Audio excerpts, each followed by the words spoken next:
Dünya bo'yicha qahvani eng ko'p iste'mol qilgan davlat qaysi siz bilasiz? Bu bo'lsa Finlandiya. Finlandiyaliklar yiliga 12 kilo qahvani ishlamsiz.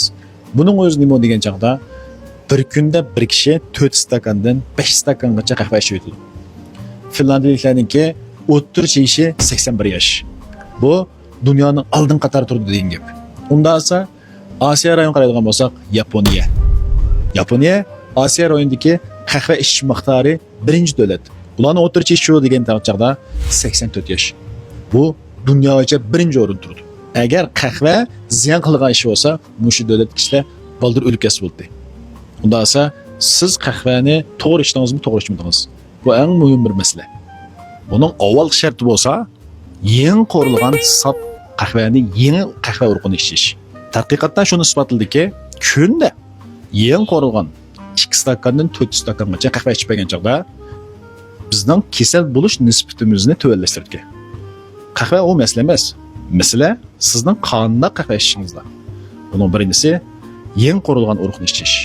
Uning ikkinchisi esa sap bo'lgan, sifatli bo'lgan, yaxshi arabikaga o'xshash yaxshi urug'larni ichish.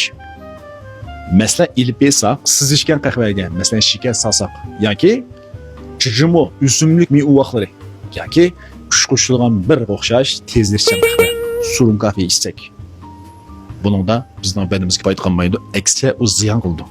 Mening sizga deydiganim bo'lsa, unda qahvani oz iching. Bo'lsa ichmang. Bayatin deganga o'xshash, yangi qo'rilgan, sifati yaxshi bo'lgan qahva urug'larini va sap bo'lgan qora qahvani iching. Men xuddi bu kasbga kirishdan burun sizlarga o'xshash tezlikchan qahva bo'lsin yoki ketib beriblar, yana qandaq qutuluq qahvalarni doim ichdim. Xuddi mendimi yuragim jiddiy soldigan, tashvishlanadigan, masalan kechada uxlayolmaydigan, bearam bo'ladigan bundaq ahvollar yuz beradi-da. Endi men bu kasbga kirgandan keyin bu narsani o'zim tadqiq qildim, buni o'xshash material ko'rdik.